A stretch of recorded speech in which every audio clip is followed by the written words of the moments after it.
बिस्मिल्लाहिर्रहमानिर्रहीम। स्टूडेंट अस्सलाम वालेकुम। मैं मुअज़्ज़म भट्टी आज आपके लिए एक नया लेक्चर लेके हाजिर हूँ। नया टॉपिक जो कि नॉर्मल डिस्ट्रीब्यूशन का न्यूमेरिकल टॉपिक है, मोस्ट इम्पोर्टेंट टॉपिक है। कोशिश ये करोगे इंशाल्लाह आसान से आसान तरीके से आपको बता सकूँ।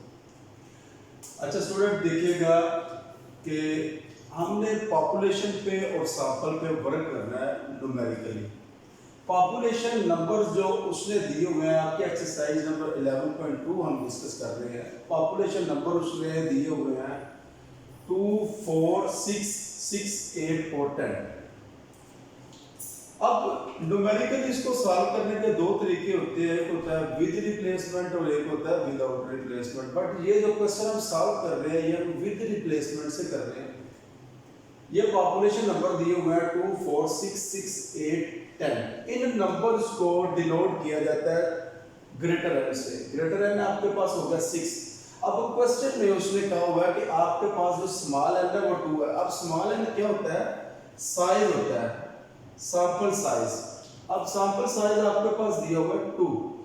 तो विद रिप्लेसमेंट का फार्मूला ये होता है greater n raise to power small n. अब ग्रेटर एन आपके पास है 6, स्मॉल एन आपके पास है 2। आप 6 रेज टू पावर 2 6 अप्लाई किया तो आपके पास सैंपल टोटल बनेगी 36 जो आपने सैंपल ड्रा कर लिया इस क्वेश्चन में। याद रखिएगा सैंपल के बगैर आप पॉपुलेशन और इस पे सैंपल पे वर्क नहीं कर सकते। सबसे पहले मैंने सैंपल ड्रा करने के लिए एक मेथड अप्लाई किया है जिसको हम स्टैट की लैंग्वेज में ट्री मेथड का नाम देते हैं। ट्री मेथड क्या है? ये मैंने ट्री मेथड अडॉप्ट किया है जिसमें 2, 4, 6, 6, 8, 10। अब ये चूंकि मेथड है विद रिप्लेसमेंट का, विद रिप्लेसमेंट का, तो विद रिप्लेसमेंट में याद रखिएगा नंबर रिपीट हो सकता है, विदाउट में रिपीट नहीं होता, बट विद रिप्लेसमेंट में नंबर रिपीट हो सकता है। 2, 4, 6 ये मैंने नंबर लिख लिया आपके पास जो पॉपुलेशन के नंबर दिए हुए थे। सबसे पहले मैंने इसके ऊपर ये देखिएगा 6 लाइनें ड्रा करके एक एक नंबर मेंशन कर लिया। ये मुझे बताएगा सैंपल मेरे पास कितनी बनेगी। आप इसको चेक करके देख लो 2, 2, 2, 4, 2, 6, 2, 6, 2, 8, 2, 10, 4, 2, 4, 4, 4, 6, 4, 6, 4, 8, 4, 10। इस तरह मैंने ये सारे के सारे नंबर अपने पास रख लिए। इसके बाद आप यहाँ पे इन नंबर्स के साथ चेक करें 2, 2 सैंपल आपके पास ड्रा होंगी 2, 2, 2, 4, 2, 6। आप चेक कीजिएगा ये जो टोटल आपके पास सैंपल ड्रा हुई है ये 36 ड्रा होगी जो आपको इस फार्मूले ने बताया है। अब ये जो सैंपल आपके पास ड्रा हुई है उसके बाद आप इसका x बार निकाल लें। उसकी एक वजह है कि जो उसने आपसे मांगा हुआ है ना क्वेश्चन में वो देखिएगा उसने मांगा हुआ है mu of x bar is equal to mu standard deviation का जो साइन दिया हुआ है x bar is equal to standard deviation over raise n का स्क्वायर रूट उसने आपसे मांगा हुआ है। मतलब ये रिक्वायरमेंट है उसकी जो वेरिएंस ऑफ स्टैंडर्ड डेविएशन में आपसे मांगी गई है पॉपुलेशन और सैंपल की। तो आपने इस फार्मूला को मद्देनजर रखते हुए ये मैंने फार्मूला दिया पे मेंशन किए हुए हैं कि mu of x bar is equal इसके होता है, ये वाली जो स्टेटमेंट है ये इसके इक्वल है। अब इसके मुताबिक आपको जो रिक्वायरमेंट है वो क्या चाहिए? एक तो चाहिए x बार, फिर आपको चाहिए f ऑफ x बार, फिर आपको चाहिए x बार स्क्वायर, फिर आपको चाहिए f ऑफ x बार।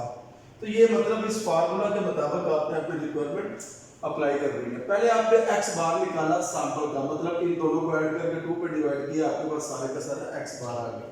उसके बाद इस x बार को मैंने थोड़ा सा अज्यूम कर दिया, मतलब क्या 2, 3, 4, 5, 6, 7, 8, 9, 10। उसके बाद मैंने इसका f निकाला।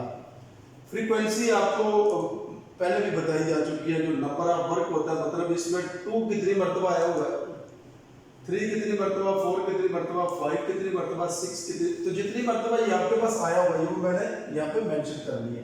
आप देखिएगा इनका जो टोटल है वो आपके पास 36 बनेगा जो टोटल सैंपल्स आपके पास है।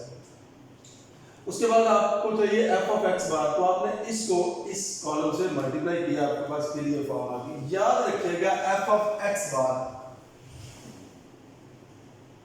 हमेशा 1 के इक्वल होता है, मतलब प्रोबेबिलिटी का जो सम होएगा समेशन f ऑफ x बार वो हमेशा 1 के बराबर आएगा। तो ये आपके पास 1 के इक्वल आ गया। फिर उसके बाद फार्मूला के मुताबिक आपने इसको इस कॉलम से मल्टीप्लाई कर दिया, आपके पास ये नया कॉलम ड्रा हो गया।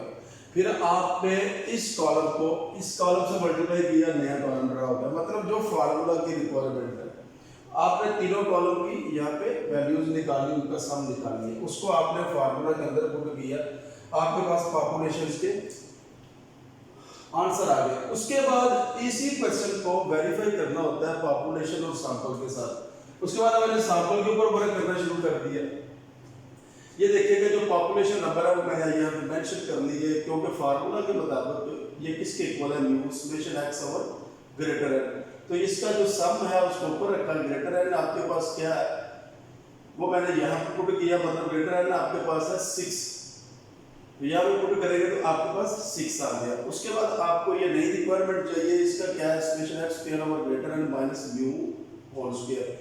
आपके पास जो वैल्यू है मैंने फार्मूला के अंदर पुट की, तो आपके पास ये चीज आ गई। अब देखिएगा मैंने यहाँ पे वेरिफिकेशन की है सैंपल की और पॉपुलेशन की। ये जो पॉपुलेशन का आपने आंसर निकाला, जो सैंपल का आंसर निकाला, वो दोनों इक्वल है। उसके बाद आपने पॉपुलेशन का आंसर निकाला, आपने सैंपल का आंसर निकाला, दोनों को इक्वल हमने वेरीफाई कर दिया। तो ये मैंने आपके सामने जो डिस्कशन की है पॉपुलेशन और सैंपल की, ये एंड पे जब आप वेरीफाई करते हैं उसके बाद आपको क्लियर हो जाता है कि हमारा आंसर जो कि पॉपुलेशन और सैंपल का इक्वल होना चाहिए।